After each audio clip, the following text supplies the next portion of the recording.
Have you ever picked up an old game and realized, wow, this thing still hits harder than half the new releases? Some titles just don't age. They evolve. Whether it's a stealth game that makes you question every move, an RPG that swallows you whole, or a zombie parkour playground that keeps your heart racing, these are the games that stand the test of time. What's up, GOAT fam? Welcome back to Game Prime, where today we're revisiting 10 legendary games you absolutely need to play again in 2025. Let's get started. Number 1. Dishonored. When Arcana dropped Dishonored in 2012, it wasn't just another stealthy game. It was a morality test wrapped in plague and rats. You're framed for murder, handed supernatural powers, and told to fix the city of Dunwall. But here's the kicker. Play as a ghost and no one even knows you exist. Or go loud. And the city literally turns into a plague-ridden shithole. Every choice slaps you in the face, and the game never lets you off easy. It's short enough to replay, but deep enough to feel totally different each run. One playthrough, you're choking dudes out quietly. The next, you're unleashing rat tsunamis because fuck it, why not? The style, the world, and the consequences still hold up today. So, are you a ninja assassin or a guy who will turn Dunwall into a rat city? Let me know in the comments. Number 2. The Witcher 3. The Witcher 3 isn't just an RPG. It's basically a second life. One moment, you're out here slicing down a monster that could eat a cow in one bite. And the next, you're chilling in a tavern, getting roasted by a bard with a lute. It's honestly better than most AAA games' actual campaigns. First, it's The Witcher 3. Then, boom, Hearts of Stone and Blood and Wine. At this point, it's less DLC, more like your uncle who shows up to Christmas dinner with 2 whole extra turkeys. It's like Geralt clocked in for overtime just to flex on other RPGs. The world is brutal, messy, and full of choices that actually matter. But it also feels kinda cozy, like a medieval Skyrim with actual writing. With The Witcher 4 creeping closer, there's no better time to remember why this game set the gold standard for open-world RPGs. If you miss playing this, drop a comment and like this video. Number 3. Sleeping Dogs. Sleeping Dogs is GTA's cousin who went to martial arts school and came back ready to dropkick traffic. Like, literally. You play as Wei Shen, an undercover cop torn between duty and the triads, and the deeper you go, the more it feels like you need therapy instead of backup. The combat is straight-up Arkham-style kung fu, where instead of just shooting people, you're smashing heads into phone booths, car doors, and yes, even aquariums. Hong Kong itself steals the show, glowing with neon signs, bustling markets, and random street fights that make you feel like you're living in an action movie. It's slick, chaotic, and way more stylish than most open-world crime games ever pulled off. The studio folded, so we'll never get a sequel, but this game stands tall as one of the most underrated crime dramas in gaming.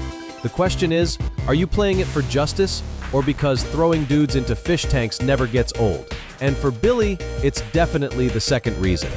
Before we jump into the next game on the list, here's a quick question for you. Which game do you think absolutely deserves a comeback in 2025? Drop it in the comments. I'm reading every single one. And hey, if any of your all-time favorites show up later in this list, smash that like button so I know you agree. And if you're new here and love discovering legendary games worth replaying, hit subscribe so you don't miss what's coming next. Number 4. Max Payne 3. Max Payne 3 left the snow behind, landed in Sao Paulo, and instantly went from holiday stress to tropical midlife crisis with bullets. Yeah, some fans complained about the endless cutscenes and Max rocking a full-on divorced dad aesthetic, but the gunplay is still unmatched, diving in slow motion, blasting dudes mid-air while Health's soundtrack punches your eardrums, chef's kiss.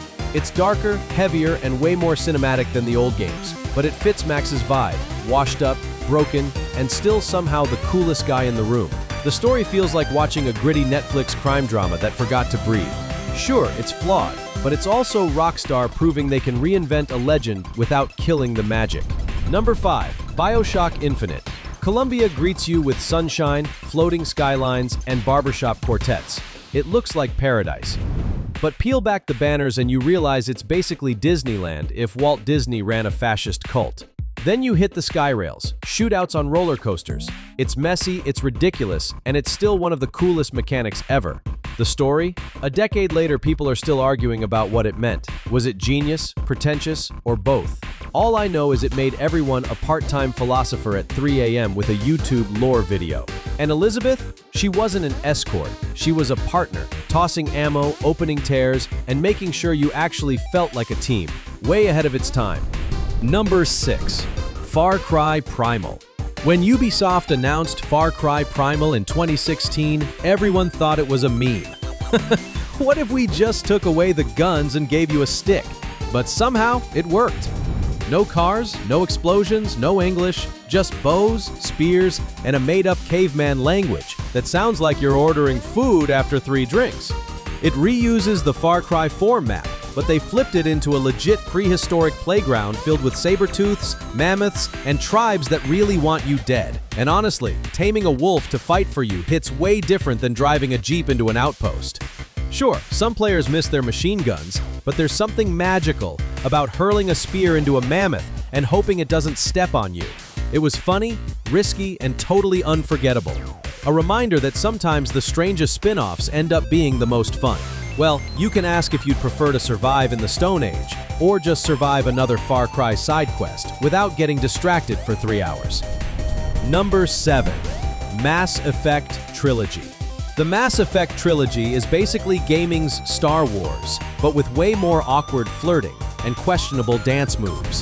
The first game was clunky but charming. Mass Effect 2 hit God-tier status, and 3 was messy, but admit it, you still cried. What made it legendary wasn't just the space battles, it was the squad mates. You laughed with them, fell in love with them, and sometimes had to watch them die in the cold void of space.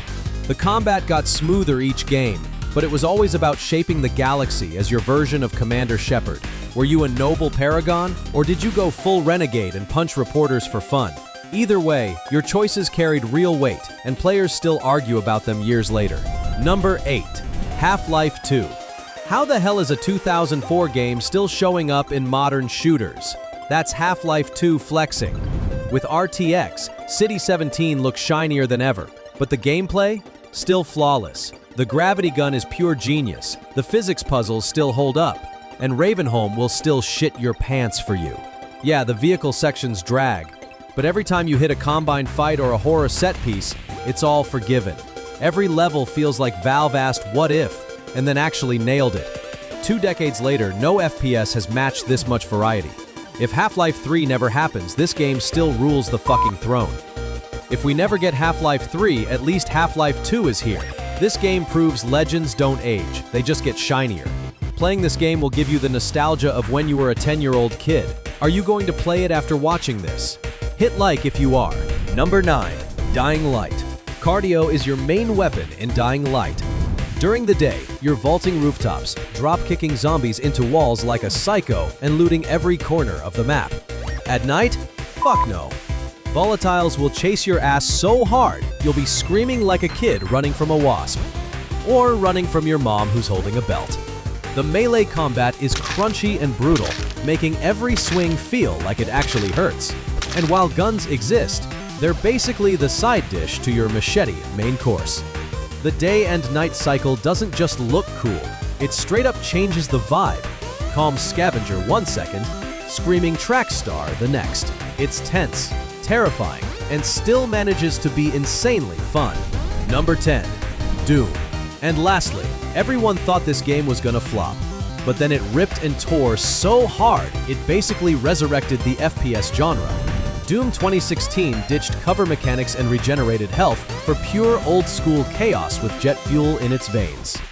The shotgun hits like a mini nuke, the glory kills keep you charging forward, and Mick Gordon's soundtrack is a straight-up demon-slaying metal cardio. It reminded shooters that health packs, secrets, and level design actually matter, not just shiny graphics and battle passes. Every arena felt like a playground designed for speed, violence, and turning demons into red confetti. It wasn't just a reboot, it was an exorcism of every boring shooter trend clogging the genre. And that's our list. 10 games that prove greatness doesn't expire. From rewinding time in Dishonored, to slaying demons in Doom, to still debating Bioshock Infinite's ending over a decade later, these worlds are worth diving back into. So tell us, Which of these games are you replaying this year?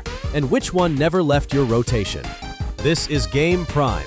Stay sharp, stay goaty, and we'll see you in the next one.